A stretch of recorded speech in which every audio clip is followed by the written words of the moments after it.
Hola, apreciados estudiantes, espero se encuentren bien. El día de hoy no puedo acompañarlos por cuestiones de fuerza mayor, pero dejé la clase grabada para que puedan tomarla en la hora establecida. Si no, pues en la hora en la que en el momento en el que se les acomode. Entonces, a lo largo de esta clase, les voy a ir explicando algunos temas. Vamos a estar haciendo también algunas actividades y pues espero la clase de hoy sea de provecho. Hace 8 días vimos los conceptos generales y los principios básicos de la geriatría. Hoy vamos a ver dos temas importantes: los tipos de envejecimiento de los que se habla la literatura y el envejecimiento del que actualmente la Organización Mundial de la Salud habla, y las teorías del envejecimiento. Vamos a abordar algunas teorías de forma superficial porque se supone que ustedes ya profundizaron en algunas de ellas esta semana. Así que con toda la información que les subí a la plataforma y con los mapas conceptuales que hicieron cada uno de ustedes, espero con esta presentación aclarar sus dudas.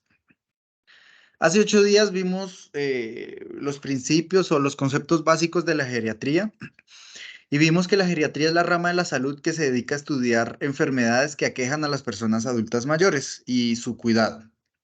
Y también, pues, esta considera aspectos clínicos como tratamiento, prevención, rehabilitación y aspectos comunitarios y todo lo relacionado a la atención de las personas adultas mayores.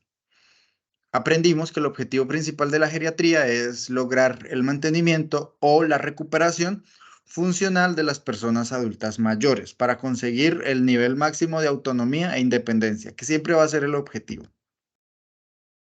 Vimos que existen acciones en geriatría, que el trabajo en geriatría es un trabajo multidisciplinario que debe estar compuesto por un médico especialista en geriatría, un enfermero con especialización en geriatría, preferiblemente, trabajo social, psicología, nutrición, fisioterapia, y existen unas acciones globales que se pueden brindar en los tres niveles de atención. Y entonces aquí vemos que en geriatría el trabajo multidisciplinario debe ir orientado hacia el manejo de los síndromes geriátricos, optimizar la provisión de cuidado, reconocer la complejidad del proceso de envejecimiento y los desenlaces que tiene, comprender y reconocer la interacción entre envejecimiento, las posibles enfermedades, el estado clínico y el estado funcional de estas personas, comprender el uso adecuado de los medicamentos para las personas de pronto que tienen, que se encuentran poliformulados, para evitar el riesgo de las interacciones entre ellas, la coordinación de cuidado entre los posibles proveedores de salud. Entonces aquí vemos también acciones de gestión, la evaluación y organización de los recursos sociales y el apoyo social y de salud que debe propiciar la productividad y la inserción social de los adultos mayores, la asistencia no solamente al adulto mayor, sino también a sus familiares y a las personas cuidadoras que enfrentan las decisiones diarias de cuidado y organizaciones de sistemas de cuidado a largo y mediano plazo. Investigación estratégica que aporte conocimiento para la práctica y todo el tiempo debe hacerse educación en salud. Vimos que quienes requieren atención por el equipo inter o multidisciplinario de geriatría son adultos mayores de 65 años para hacer actividades de prevención, promoción y tener en cuenta todo el proceso, o sea, toda la valoración en el proceso de envejecimiento para que éste sea activo y exitoso o saludable. Adultos mayores de 65 años con enfermedades crónicas y adultos mayores de 65 años en procesos de rehabilitación. Son los que deberían ser atendidos por el equipo multidisciplinario de geriatría. También aprendimos que existen cuatro enfoques principales en geriatría: la asistencia, la gestión, la investigación y todo el tiempo vamos a estar haciendo educación, por eso lo ponemos como un enfoque aparte, porque la educación va a ser una de las acciones fundamentales al momento de brindar cuidado al adulto mayor y a su familia en cualquier nivel de atención. Vimos la diferencia entre gerontología y geriatría y vimos que el envejecimiento es un proceso que dura toda la vida, envejecemos desde el momento en que nacemos y también es vista como una construcción social. Entonces, les dejé una actividad de leer un documento donde se plantea un análisis de concepto y ahí podemos encontrar sus principales características, como que el envejecimiento es un proceso continuo, es un proceso multifacético, es un proceso que se presenta en todas las etapas del ciclo de vida, es un proceso irreversible, es un proceso de transformación biopsicosocial, es un proceso que transcurre a lo largo del curso vital, es un proceso que no es lineal ni es uniforme, sino es un proceso que cada persona lo vive de manera diferente. También aprendimos que el envejecimiento puede ser definido desde múltiples enfoques o perspectivas. Entonces, desde la perspectiva biologicista, puede entenderse como la acumulación de una gran variedad de años a nivel, perdón, de daños a nivel molecular y celular a lo largo de un tiempo establecido, lo cual lleva a un descenso gradual de las capacidades físicas y mentales, lo que incrementa el riesgo de la aparición de enfermedad y en última instancia la muerte. De igual forma, estos procesos no son lineales ni uniformes y generalmente se encuentran vinculados con la edad. Entonces, el envejecimiento es un proceso continuo, pero es un proceso continuo ¿de qué? De cambios que el ser humano presenta en cada una de sus esferas o dimensiones fisiológicas, mentales y sociales. Entonces es un proceso cíclico en donde todo el tiempo se está generando aprendizaje, reflexión y consigo sabiduría. Por lo tanto, el envejecimiento también es considerada como una parte fundamental del ciclo de vida del ser humano, en el cual debe haber constantemente adaptación a todos estos cambios que se producen en estas etapas del ciclo de vida para disminuir la vulnerabilidad o el riesgo a la vulnerabilidad. Por lo tanto, el ser humano, cuando presenta un proceso continuo de cambios dentro de sus esferas o dentro de sus dimensiones personales, siempre hay riesgo de vulnerabilidad por todos estos cambios o todo este proceso de transformación que existe en el envejecimiento. Entonces, eh, esto, este riesgo a la vulnerabilidad, esta adaptación a los cambios, este aprendizaje y todo este proceso continuo de cambios, no solamente se ve cuando una persona se convierte o es adulta mayor, sino incluso se ve cuando un niño pasa de su etapa de ciclo de vida de niñez a adultez, a ese tiempo que transcurre, en los que se transcurren esos cambios continuos, se le conoce como adolescencia y juventud. Entonces, existe un riesgo a la vulnerabilidad, pero es por los cambios eh, mentales y fisiológicos propiamente del ser humano. Entonces, lo mismo ocurre en el adulto mayor. Ante cualquier cambio producto del ciclo de vida o de las etapas del ciclo de vida, siempre va a haber riesgo a la vulnerabilidad. Pero pues esto no hay que estigmatizarlo porque es un fenómeno natural dentro del proceso de envejecimiento y como les digo, se envejece desde el momento en que se nace. Entonces, envejecimiento también puede ser visto como una parte de o un proceso de madurez y de crecimiento a nivel individual.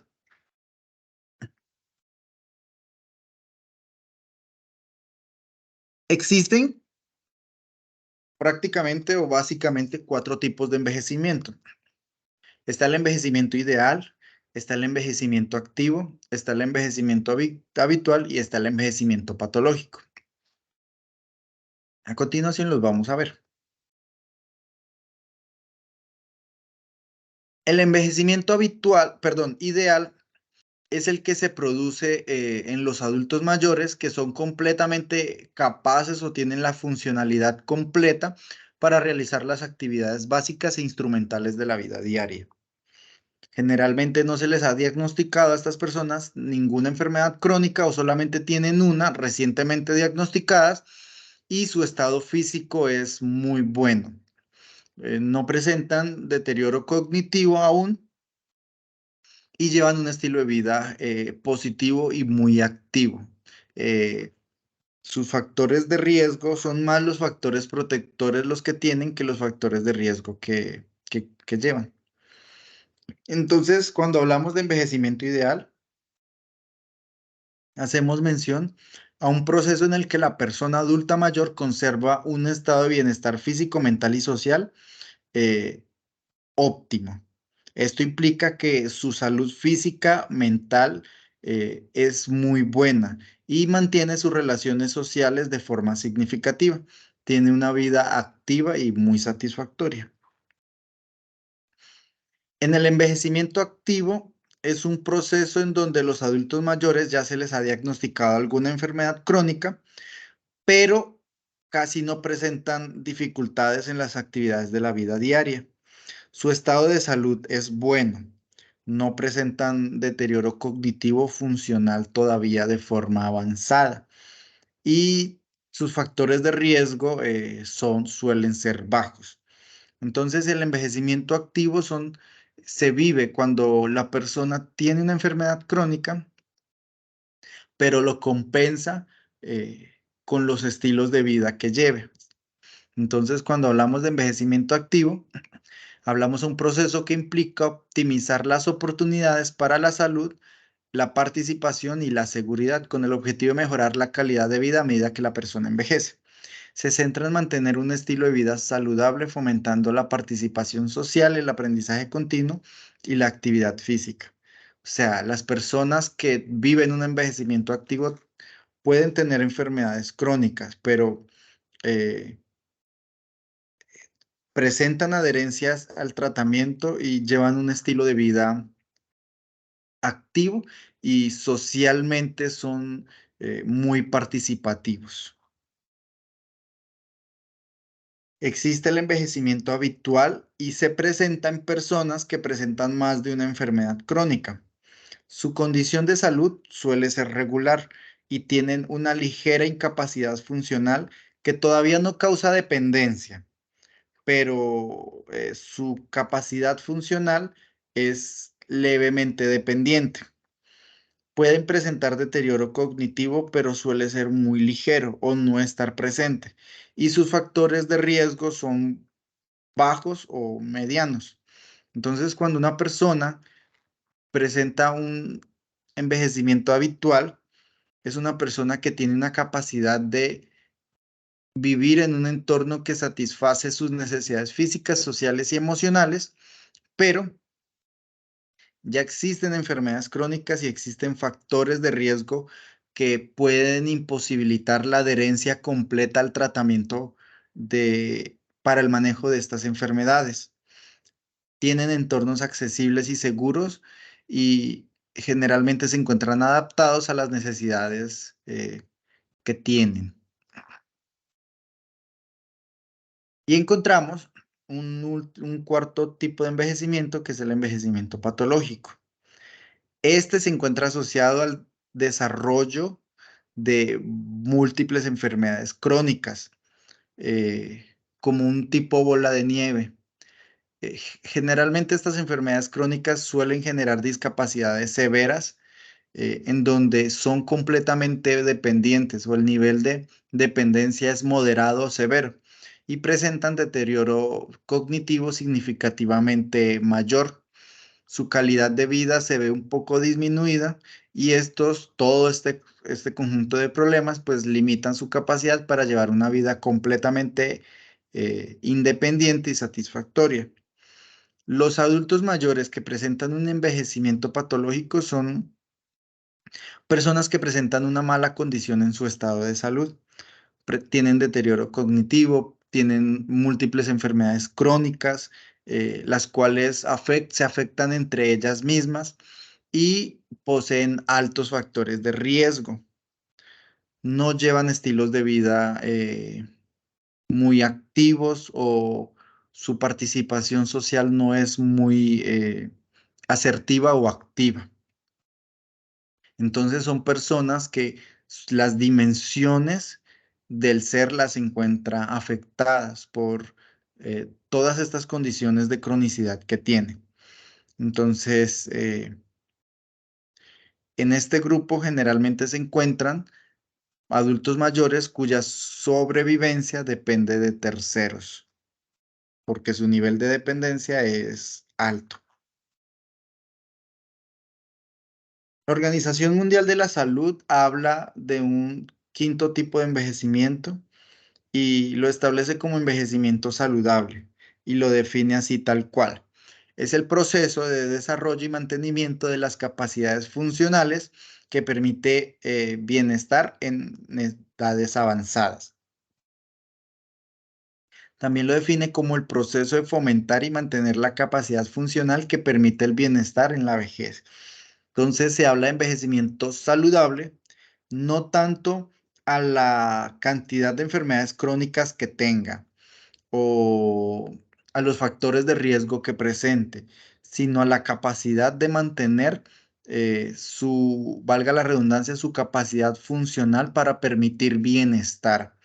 Pero también cuando habla de envejecimiento saludable, habla de entornos que favorezcan su funcionalidad en el pleno desarrollo de su vida adulta. Otra definición que marca es que envejecer de manera saludable implica o significa ser capaz de hacer durante el máximo tiempo posible las cosas a las que damos valor. Entonces, cuando hablamos de envejecimiento saludable, hablamos de la capacidad funcional para hacer las actividades a las que se les da valor de manera individual y de manera social. Por lo tanto, es un proceso continuo de optimización de oportunidades para mantener y mejorar la salud física y mental, la independencia y la calidad de vida a lo largo de la vida. Entonces, aquí el indicador principal para determinar si la persona tiene un envejecimiento saludable o no va a ser su capacidad funcional a manera individual y la capacidad funcional del entorno para favorecer sus necesidades.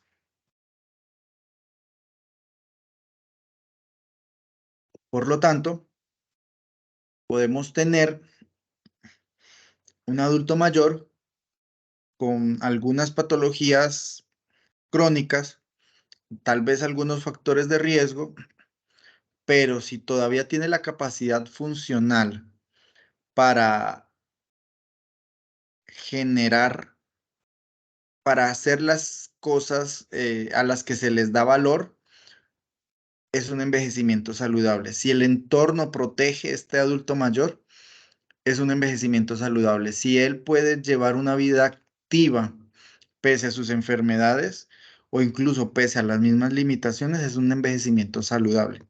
Envejecimiento saludable, entonces, eh, es un proceso en donde la persona, pese a los factores fisiológicos que implica todo el proceso de envejecimiento, puede mantener una capacidad funcional porque él mismo puede hacer uso de su cuidado y otras personas también favorecen el desarrollo de él como persona. Entonces aquí hablamos de entornos saludables, de entornos que permitan o favorezcan la capacidad funcional. Y aquí hablamos de entornos que satisfacen las necesidades completamente de las personas. Entonces, a menor capacidad funcional, mayor provisión de cuidados por parte de su entorno. Eso va a permitir que él pueda seguir desarrollando y presentar bienestar. A continuación, para saber que si vieron el video, les voy a presentar unos casos clínicos y les voy a hacer algunas preguntas. Y en la plataforma, en el Classroom, van a tener que responderlas. Entonces, el primer caso es el caso de Carlos. Carlos es un hombre de 68 años que vive junto con su esposa. Actualmente no tiene ninguna enfermedad crónica y es activo. Le gusta hacer ejercicios, específicamente natación y ajedrez. Trata de comer saludable y participa de forma regular en las actividades de su iglesia. Eh, a partir de este caso clínico, ¿qué tipo de envejecimiento podría estar presentando Carlos?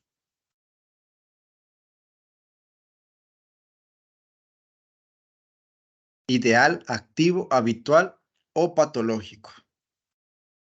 De acuerdo a esto, especifique por qué.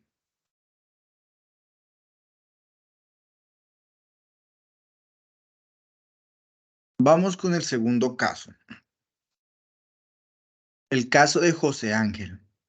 José Ángel es un adulto de 71 años. Padece diabetes tipo 2 desde hace 8 años. La última hemoglobina glicosilada fue de 7,9%. Presenta signos de retinopatía diabética y recientemente fue diagnosticado, perdón, con hiperplasia prostática. Vive con su hermana menor y una vez por semana acude a una casadía. Preguntas a responder. ¿Qué tipo de envejecimiento está presentando José Ángel? Volvemos a verlos. Envejecimiento ideal, activo, habitual o patológico. Especifique o explique por qué. Segunda pregunta. ¿Qué actividades de promoción a la salud implementaría para mejorar su condición de salud de José Ángel? Entonces, para eso, pues tendrá que identificar primero qué condiciones deberán ser, requerirán ser intervenidas, para después describir nomás qué tipo de actividades de promoción a la salud podrían realizar en él.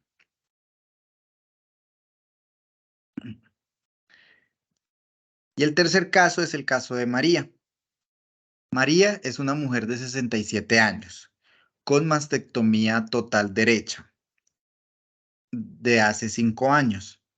Es viuda, vive sola en su casa y desde hace 5 años usa caminador. Su casa tiene escaleras y ella duerme en la planta alta de su casa. Esta es una persona que ya es jubilada, fue profesora, fumó por más de 20 años y a veces olvida dónde deja las cosas, generalmente cuando cocina. Ya no puede hacer aseo en su casa por el uso del andador o caminador. A partir de este caso clínico, respondan las siguientes preguntas. ¿Qué tipo de envejecimiento está presentando María? Y justifiquen por qué. 2. ¿Qué factores de riesgo eh, presenta María para un envejecimiento patológico? 3. ¿Qué actividades de enfermería brindaría a un adulto mayor como María? ¿Qué actividades le podrían brindar a María de acuerdo a estos antecedentes? Recuerden que estas preguntas deberán ser contestadas en el Classroom en comentarios. Les voy a dejar en el Classroom un comentario donde podrán debajo de este dejar sus respuestas. Es importante que las respuestas no estén repetidas, porque esto va a ser como un medio para verificar que estuvieron presentes en la clase. Bueno, vamos a seguir con el segundo tema de la clase, que son las teorías de envejecimiento. Así que para poder hablar de teorías de envejecimiento, primero pues hay que definir qué es una teoría. Y una teoría es un sistema coherente de ideas, principios o conceptos que buscan explicar o interpretar un conjunto de fenómenos, eventos o aspectos de la realidad. En pocas palabras, una teoría es una explicación de un fenómeno bajo alguna perspectiva. Entonces vamos a ver fenómenos que pueden ser explicados por diferentes teorías, pero las teorías son diferenciadas por las perspectivas teóricas, perdón, por las perspectivas epistemológicas, por las perspectivas filosóficas, y entonces esto habla del abordaje en la forma de que el fenómeno sea explicado. Por lo tanto, un fenómeno puede ser explicado desde diferentes dimensiones y a esto le vamos a llamar perspectivas. Y estas pueden diferenciarse la una a la otra por sus fundamentos filosóficos, por sus fundamentos epistémicos, por sus fundamentos teoréticos o por sus posturas sencillamente. Pero una teoría es una explicación de un fenómeno. Generalmente esta explicación está compuesta de conceptos o relaciones entre conceptos. En enfermería hablamos de proposiciones relacionales y no relacionales. Las teorías son también estructuras conceptuales que intentan organizar y comprender cómo funcionan o interactúan diferentes elementos dentro de un contexto específico. Y suelen ser resultados de datos empíricos, de la observación, de la experimentación, del razonamiento lógico o de la investigación sistemática. Y estas están respaldadas, como lo decía, por evidencia empírica y argumentos sólidos que sustentan la explicación de este fenómeno a partir de las ideas que se abordan. Si durante esto tienen alguna pregunta, pueden hacerla en el Classroom y las estaré respondiendo. Entonces, las teorías de envejecimiento eh, son teorías gerontológicas que ofrecen explicaciones parciales ¿de qué? De los mecanismos de envejecimiento y de los cambios que se producen en el envejecimiento. Actualmente existen más de 300 teorías y todavía no se tiene una teoría unificada, ni se va a tener, porque el envejecimiento, como ya lo veíamos en su definición, es un proceso individual y es un proceso que no es lineal, es un proceso que cada persona lo vive de manera diferente. Por lo tanto, nunca vamos a encontrar una sola teoría que explique cómo es que las personas envejecemos, sino que es un es un fenómeno tan complejo porque puede estar determinada por múltiples factores. Por lo tanto, existen teorías biológicas, psicosociales y ambientales o con fundamento epigenético. Las teorías biológicas de envejecimiento explican de manera fisiológica los daños celulares o las pérdidas de la función de las células son provocadas a causa de los diferentes mecanismos fisiopatológicos que el ser humano presenta a lo largo de su vida y que como resultado se genera envejecimiento en el cuerpo. Las teorías psicosociales explican los cambios que ocurren en las personas en el proceso de envejecimiento a nivel social, personal y mental. Y las teorías ambientales y epigenéticas explican los factores ambientales que pueden modificar la secuencia genética y provocar daño celular o pérdida de las funciones celulares en el envejecimiento. Entonces, a continuación, vamos a ver brevemente el conjunto de estas teorías. Las teorías biológicas es interesante cómo definen ellos el envejecimiento y lo definen como un proceso de desorganización gradual e irreversible que ocurre con el paso del tiempo y causa una pérdida progresiva de la capacidad bioenergética y del rendimiento funcional e imposibilita la supervivencia de manera ilimitada. en los seres humanos y en los miembros de otras especies, incluso estando en un hábitat óptimo. Dentro de las teorías más importantes que encontramos están estas: Weizmann de 1891 con su teoría de la división del trabajo entre células germinales y somáticas, en la cual establece que las somáticas están destinadas a envejecer. La teoría de Minot de 1907, que habla del precio pagado por la diferenciación celular. La teoría de Pearl de 1928, en donde dice que el envejecimiento es un efecto secundario del metabolismo de las células. La teoría de Harman de 1956, que habla de que el envejecimiento es ocasionado por lesiones a causa de los radicales libres de oxígeno, producto del metabolismo también. La teoría de Williams de 1957, que explica cómo el efecto de genes beneficiosos para el vigor máximo en la edad reproductora, que posteriormente tiene un efecto nocivo. La teoría de Gresham de 1962, que habla del efecto de la toxicidad del oxígeno por insuficiencia de las defensas antioxidantes. Pero existen otras teorías a nivel biológico. Dentro de estas teorías biológicas existen las teorías genéticas, que hablan de, son 4 teorías, son más teorías, pero las más relevantes son estas 4. Yo diferencié las teorías genéticas de las teorías epigenéticas, porque las teorías epigenéticas generalmente son explicadas a partir de expositores tóxicos del medio ambiente. Las teorías genéticas son teorías propiamente, o sea, que se explican sin este principio. Entonces, aquí encontramos 4 grandes teorías: la teoría de la programación genética, la teoría del acortamiento de telómeros, la teoría de error de copia y la teoría de la inestabilidad genómica.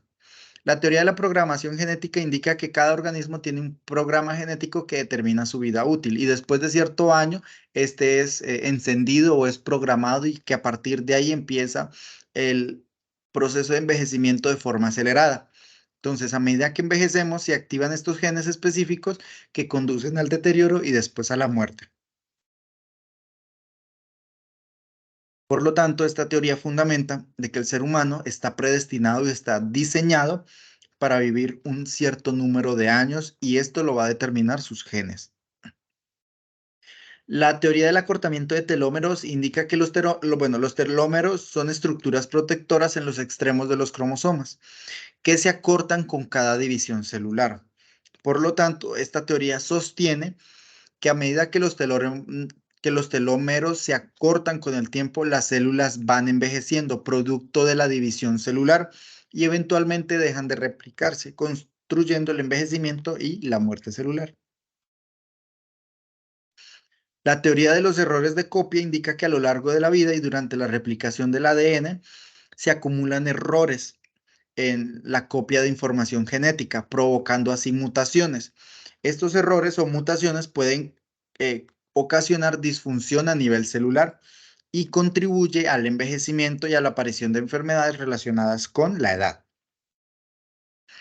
La teoría de la inestabilidad genómica indica que a medida que las personas transcurren sus años, aumenta la inestabilidad en el genoma debido a los daños del ADN por diversos factores, como los radicales libres, como la liberación de elementos o sustancias que puedan modificar o alterar el ADN, como la radiación, las toxinas o el estrés oxidativo.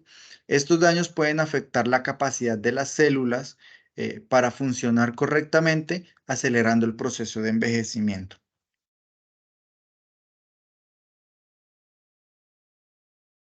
Dentro de las teorías biológicas también tenemos las teorías fisiológicas. Y en esta se encuentra la teoría de los radicales libres, la teoría de la inflamación, la teoría de la pérdida de la homeostasis y la teoría del desgaste y reparación. La teoría de los radicales libres sugiere que el envejecimiento es producto de un daño acumulativo ocasionado por los radicales libres. Los radicales libres son moléculas altamente reactivas que pueden ingresar a la célula, incluso a su núcleo, y dañarla, su código genético y sus organelos celulares. Estos radicales libres generalmente son liberados o son productos del metabolismo celular y del metabolismo del ser humano. Entonces, finalmente, el daño de las células, de la modificación de sus genes y el daño de sus organelas puede provocar con el tiempo daño en los tejidos y que esto contribuye al envejecimiento y a la aparición de enfermedades relacionadas con la edad. La teoría de la inflamación indica que la inflamación juega un papel importante en el proceso de envejecimiento y a medida que envejecemos, el sistema inmunológico puede desregularse, lo que lleva o puede ocasionar una inflamación persistente de bajo grado que contribuye a la degeneración de los tejidos y los órganos.